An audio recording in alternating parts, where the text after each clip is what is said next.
Hi, everyone, and welcome to another Be My App webinar. We'll be starting in a few minutes. Folks.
All right, ladies and gentlemen, welcome to another Be My App webinar. Once again, I'm Fernando, and it is a pleasure having all of you here. We are with Mateo Kripa this webinar. We have, he's an iOS developer and as well as Node, and he's going to be showing us all the cool potentials behind Apple's Health Kit, such as Health and ResearchKit. And with that, I'll give the man of the hour the screen. So, Mateo, you have the honors. Okay, thank you. And here we go.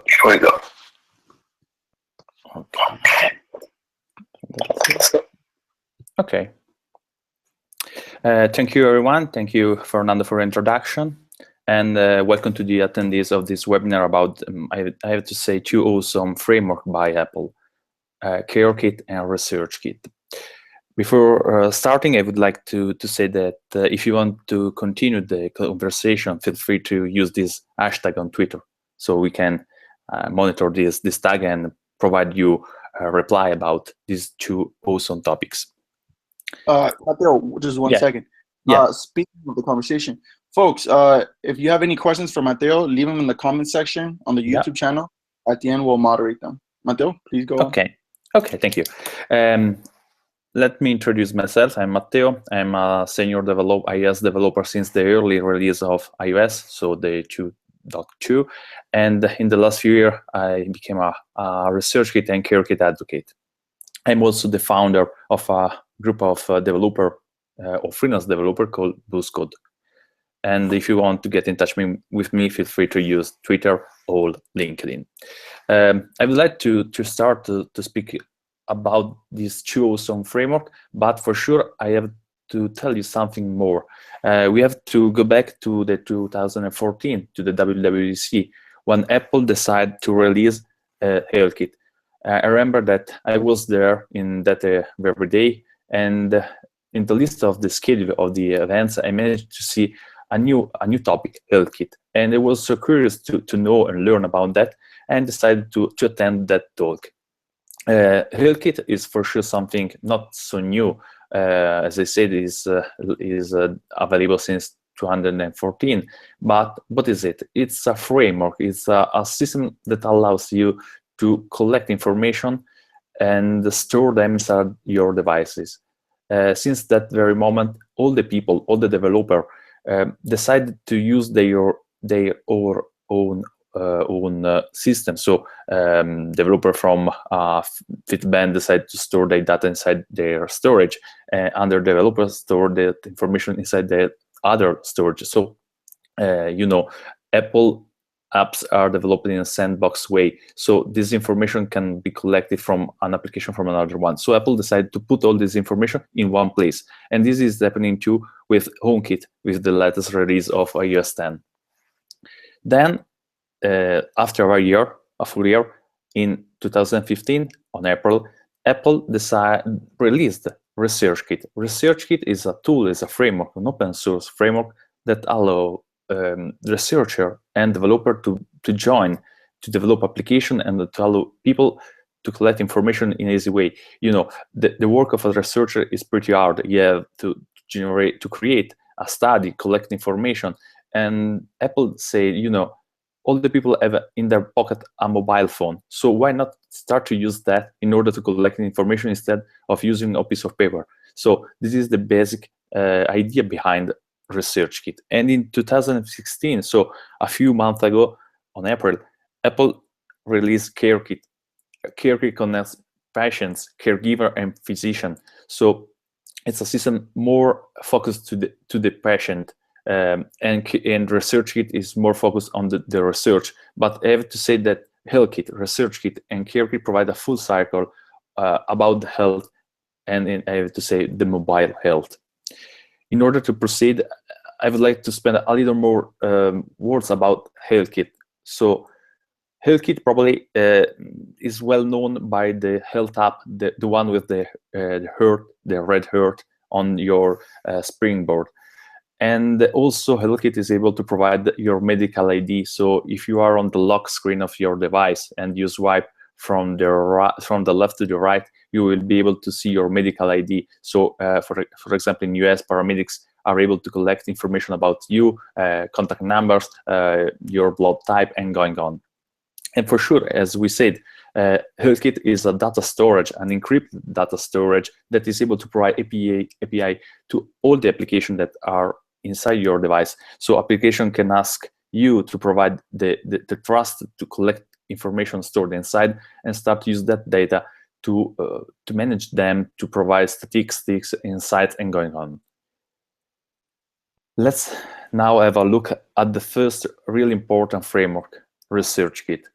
ResearchKit, as I said, aims to provide something new to the developer from one point of view, and to researcher from the other point of view. You know, since the beginning of research and since that very moment, research were driven by a piece of paper put probably on a door. So you have to stay close to that piece of paper in order to know that a medical trial was going on.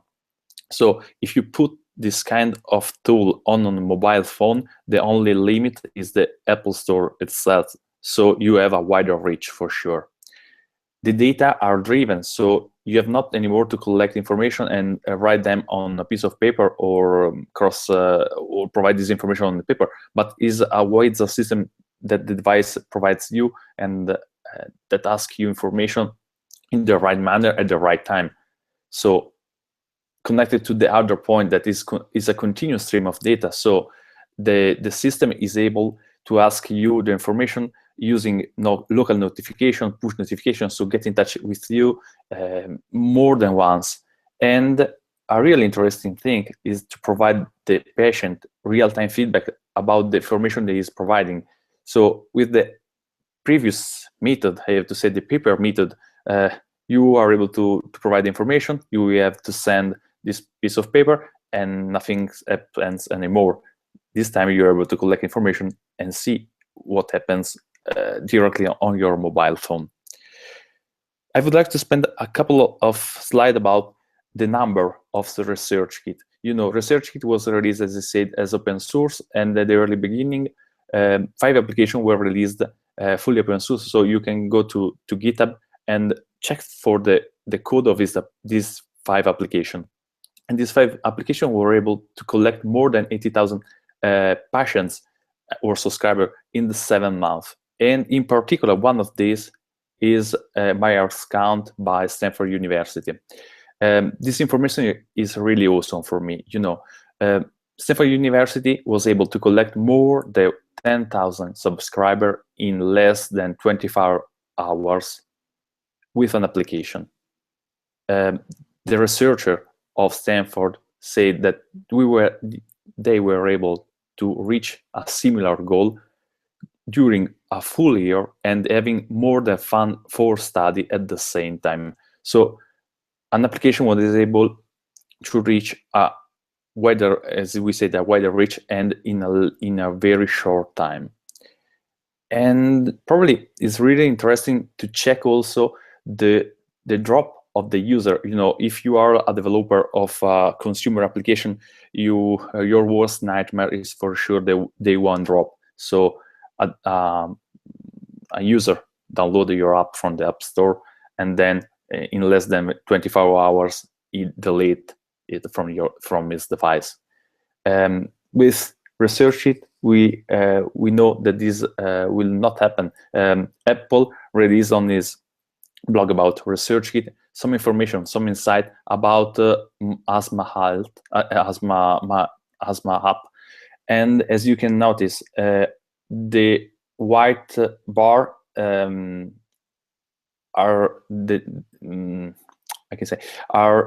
in the period, the time, the day when a push notification has been pushed. So the system is able to keep the user, the patient, in touch, and we have more than the 50% of the initial subscribers still continue using the application after 1 month. So it's a really awesome goal.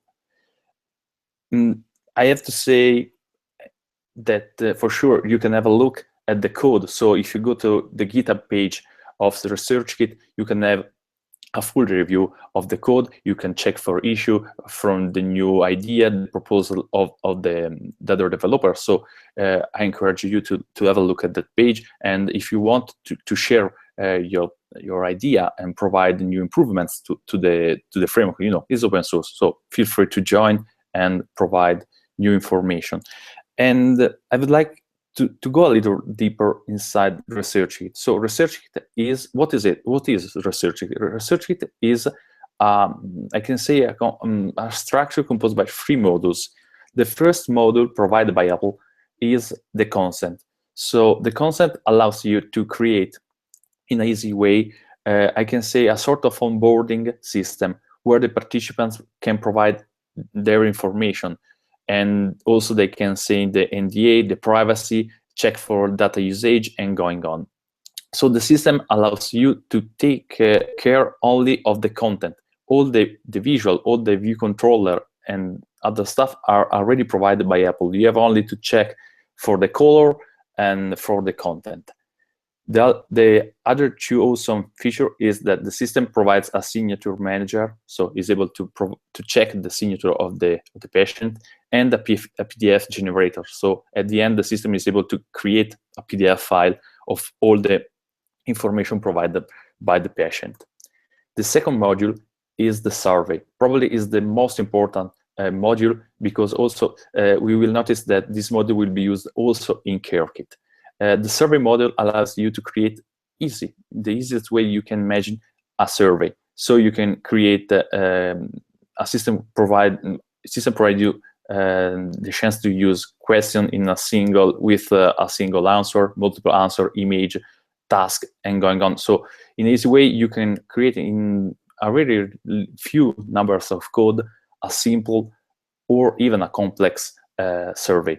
And also is really easy to localize. So you have only to manage or to pay attention to the content and not to the visual. The last but not least module is the active task.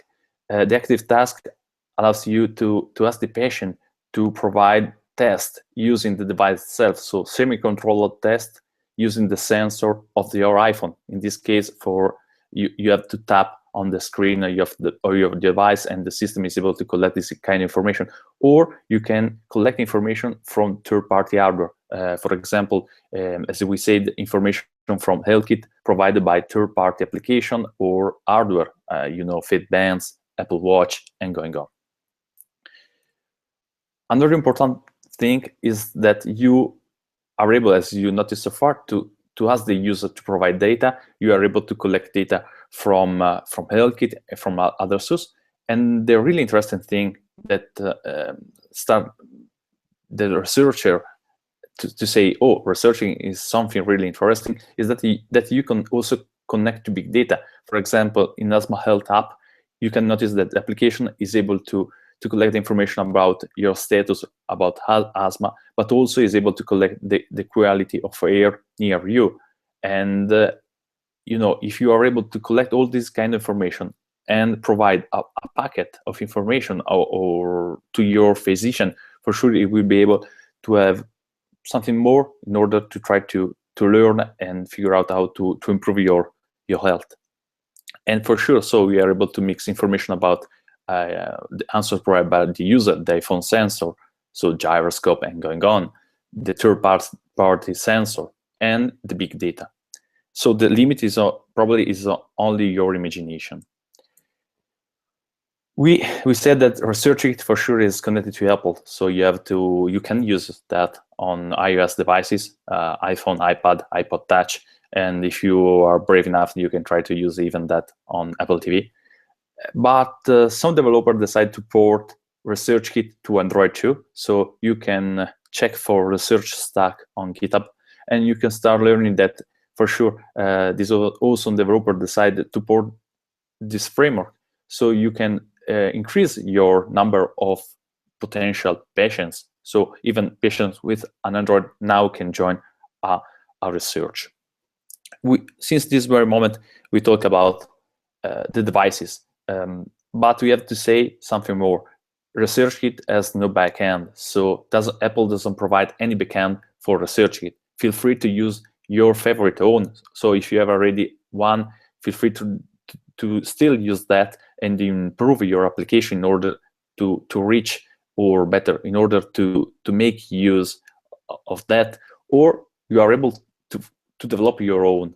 And in the last few months, Apple released Swift as open source. So if you want, you can try to develop it even in Swift using the Linux version and some of the frameworks that are spreading about this. Also, I have to say that the last week we have the WWDC in San Francisco by Apple, and three were the new announcement by Apple about ResearchKit. One was about the branching task. We say that we are able to create form, and sometimes in a form you have to skip a question, checking the previous one. So if we ask, you have a car, and you answer no, we will for sure not have to ask him what's the color of your car. So Apple improved the system that allow you to manage the branching of tasks. The second module for sure is very interesting and allow you, in the easiest way you can imagine, to create a system that allows you to log in for sure and to register. So you have already in place the visuals, you have only to connect to your backend, and also the system provides you a system to generate a token or a passcode, like it happens for your lock screen. So you have to manage important data. With this, you for sure will be able to access in this, we can say, the best way to your application. This model is also compatible with the Touch ID, so you can use that to log in inside your application. And the last module is about charts. They improve the charts provided by the application. I would like to say something about Colorblind app. Colorblind app is an application that we developed as a proof of concept in order to test and to start working with ResearchKit. You can find it on the Apple Store, and it provides a new approach to test the color blindness. Sometimes it's tricky to test the color blindness because you have a pattern with numbers inside, and if your children are not still able to read and to say that the number is inside, colorblind make use of images of, for example, a dog, a car, so it's easier for them to notice and to say what's inside that image. So Colorblind app would like to provide colorblind test to people that are still not able to read. And if you want, you can also find the full source code on GitHub. So feel free to have a look and learn about that and test that. Now, it's the time of CareKit. CareKit, as I said, is the youngest framework provided by Apple, so has been released in April of this year. And as Apple said, is species agnostic, so you can be able to use that for humans, for pets, even for botanic. So you can use for whatever you want, and is able to help you to collect information. And as I said, even CareKit is open source, so you can find it on GitHub at this page. And the really interesting point about CareKit is that is more complex, I have to say, than ResearchKit, but the development is really easy. The first module of the 6 is the care card. Probably you noticed this card during the presentation of CareKit. As you can notice, we have the upper part that provides you the day of the week, and each heart provides you the step, the completion of the task that you have to do during the day. So a care card is a system that tracks the treatment, and each task can be defined using a scheduler. So you can say that you have to do, for example, take this medication 1, 2, 3 times a day, or 1 day and then wait 2 or more days in order to get the other medication or to use the other medication. You can provide a color in order to help the feedback, the visual feedback of the patients. And the really interesting thing is that if you tap not on the dots, for example, not on the green dot for diet, but on the right, you can collect information, and you can provide description with text, images, and video to help the patient to have information about how to proceed with that task. And another module for CareKit is Symptom. Symptom, as you notice, use the same system on top than that is used in the care card. So you have the status, the completion status of the day, and you have some tasks that you have to manage to provide information day by day. These tasks are built on top of ResearchKit, so you still use ResearchKit to ask and to create survey for these, I have to say, tasks and topics. And even you can use devices, like we said before, with data provided by HealthKit or any other source to provide information to this part. And the really interesting part, is that we have collected information so far, and then symptoms. So the next step is to provide insight about the information. So we can create graphs that are able to show the correlation between the two information. So we can check the care card, so the information about the task, the symptoms, and then we are able to provide, as I said, graphs or tips and alert about the progress, if the user is doing well. And then the really interesting part is that we have a system to have a list of connection of user that we can use, or better, we have a list of user that we can share the information. So we can have all the information that we noticed so far, collect them and share them with your physician, nurse, or your friends and family. All the information are stored inside the Care Plan Store. Care Plan Store is a sort of database, an encrypted database, and all the information provided by the user inside the care card and the progress card are stored inside there. And like it happens for ResearchKit, for sure, you are able to create or to generate a PDF and HTML file and share this file with, as I said, your physician, your nurse, your caregivers, your parents, and going on. So as we noticed so far, CareKit is more focused on the patients, on the check of usage of medication, on, I have to say, on task about checking the patients when he is, I have to say, alone.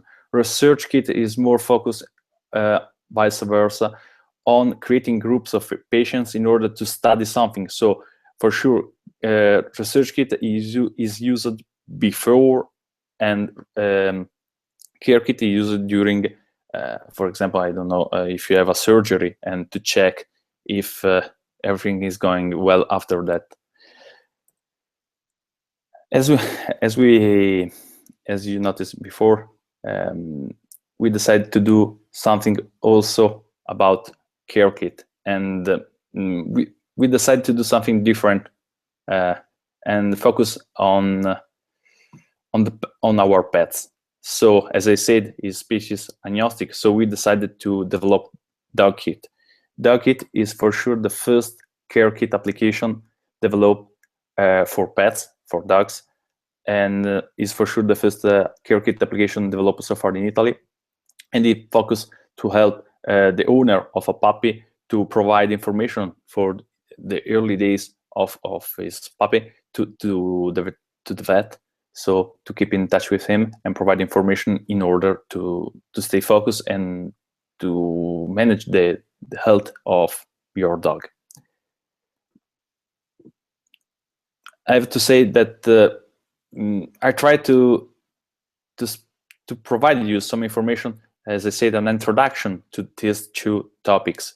Now, I would like to ask you, if you have any question, feel free to ask and to continue the conversation. And I'm here to answer your questions. So feel free to. Perfect. Let me see. I think you pretty much covered everything very well. I doubt that there will be any questions. I was going to ask you the dog kit. I saw one also in the Italian version. They're both the same? Yeah. Okay, perfect. I think, yeah, currently there are no questions. So good job on that part. Okay. So if you want, feel free to have a visit to our website. And as I said, if you have any idea or any question, feel free to get in touch back with me with Twitter and LinkedIn. That's all. All right, Matteo, thanks a lot. Much appreciated. Thank you. Everyone else, as always, these videos is live on YouTube. So if you guys want to rewatch his slides, just feel free to refresh the link. And as he mentioned, if you have any questions, you guys can contact him directly. Yeah. In the comment section. I'll always be happy to forward it to him. Matteo, thanks a lot once again. And to everyone else, depending on where you are, have an awesome day or evening. Cheers, folks. Bye.